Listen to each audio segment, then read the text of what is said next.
पुरुषों के अंदर शरीर के ऊपर खुजली के साथ साथ कई बार अंडकोशों के ऊपर खुजली की समस्या होने लग जाती है। तो आज की इस वीडियो का यही टॉपिक है कि अगर किसी व्यक्ति को अंडकोशों की स्किन के ऊपर या वहां पर खुजली आने की समस्या है तो उसका हम सही तरीके से कैसे समाधान कर सकते हैं, कैसे ट्रीट कर सकते हैं उसको। तो चलिए बिना देरी के वीडियो को स्टार्ट करते हैं। मैं हूं डॉक्टर रामदेव लेमुरिया, एज ए होम्योपैथी कंसल्टेंट। सबसे पहली चीज है, जब भी किसी व्यक्ति को अंडकोशों पे खुजली आती है तो वो शर्माता है, खुजली को दबाने की कोशिश करता है, लेकिन ये खुजली आपका ध्यान डाइवर्ट करती है, आपकी कंसंट्रेशन को इफेक्ट करती है, यानी इवन डेली रूटीन को भी इफेक्ट कर देती है। क्योंकि आप लोगों के बीच में खड़े वहां खुजा नहीं पाते हैं तो श्रम के मारे बार बार उस चीज को दबाने की कोशिश करते हैं। अगर आपको ये समस्या है तो सबसे पहली चीज है इसके कारण को पहचानें। कारण को पहचानने के बाद उसका ट्रीटमेंट इजी हो जाता है। अदरवाइज आप क्या करते हैं कि बहुत सारी क्रीम यूज कर लेते हैं, ऑइंटमेंट या लोशन यूज करते हैं, अलग अलग तरीके की चीजें इस्तेमाल करने के बावजूद भी ये समस्या ठीक नहीं हो पाती है, आपको खुजली लगातार बनी रहती है। तो इसके पीछे क्या क्या रीजंस हो सकते हैं, क्यों आपको खुजली आ रही है। सबसे पहली चीज है तो ये पार्ट थोड़ा सा बॉडी कवर्ड पार्ट के अंदर आ जाता है, जहां पर पसीना ज्यादा आता है, नमी ज्यादा बनी रहती है, स्किन वहां की बहुत ज्यादा थिन और पतली होती है, जिसके कारण खुजली के चांसेस बढ़ जाते हैं। या कई बार हम अच्छी तरीके से वहां की हाइजीन मेंटेन नहीं कर पाते हैं तो वो भी एक बड़ा कारण बन जाता है। अब इसके अंदर अदर रीजंस क्या क्या हो सकते हैं जिसकी वजह से आपको ये चीजें डेवलप होती है। तो सबसे मोटा रीजन है वहां पर फंगल इन्फेक्शन। फंगल इन्फेक्शन क्यों होता है? नमी या पसीना ज्यादा आने की वजह से वहां पर जोकीच या जिसको टीनिया क्रूरिस बोलते हैं वो डेवलप होने लग जाता है और आपको बार बार खुजली आने की समस्या देखी जाती है।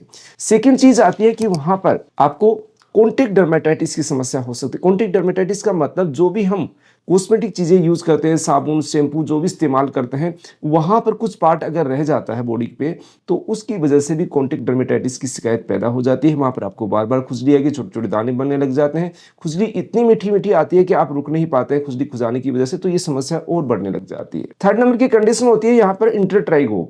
इंटरट्राइगो का मतलब जो लोग मोटे होते हैं, ओबेस होते हैं, उनके अंदर जो स्किन की फोल्ड होती है वो बहुत ज्यादा डीप चली जाती है। जो भी अपनी जांघें होती है उनके बीच की जो फोल्ड है वहां पर कई बार क्रैक्स पड़ जाते हैं, वहां पर कई बार लाइनें पड़ जाती है, वहां पर दाने बन जाते हैं, जिसकी वजह से खुजली आती है। तो ये समस्या होती है इंटरट्राइगो, जहां फोल्ड्स बनते हैं, पसीना ज्यादा आता है, नमी ज्यादा बनी रहती है, वहां ये समस्या देखने को मिलती है।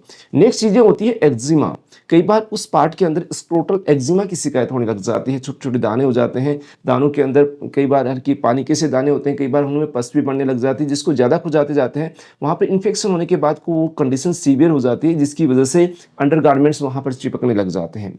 तो ये कंडीशन डेवलप हो जाती है। नेक्स्ट होता है कि डायबिटीज के जो लोग होते हैं उनकी ऑलरेडी इम्यूनिटी लो रहती है, तो उन लोगों को वहां पर इचिंग की शिकायत ज्यादा होती है। ओवरऑल बॉडी में भी उनको हो सकती है, लेकिन कई बार वहां पर ज्यादा उनको शिकायत देखने को मिलती है।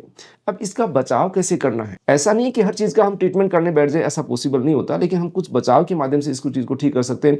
मैंने कहा ना कि जो भी कॉन्टैक्ट डर्मेटाइटिस होती है उससे आप बच सकते हैं। जब भी हम नहाते हैं तो उस पार्ट को अच्छी तरीके से साफ करें, वॉश करें, जिससे आपके कोई भी साबुन या शैम्पू का पार्ट वहां पर रहने जाए, या आप अलग अलग तरीके के साबुन शैम्पू यूज नहीं करें या कम से कम करने की कोशिश करें, क्योंकि इनके अंदर डिटर्जेंट्स होते हैं, वो कहीं ना कहीं आपकी स्किन को इरिटेट करते हैं, जिसकी वजह से कॉन्टैक्ट डर्मेटाइटिस या डर्मेटाइटिस की कंडीशन डेवलप होती है।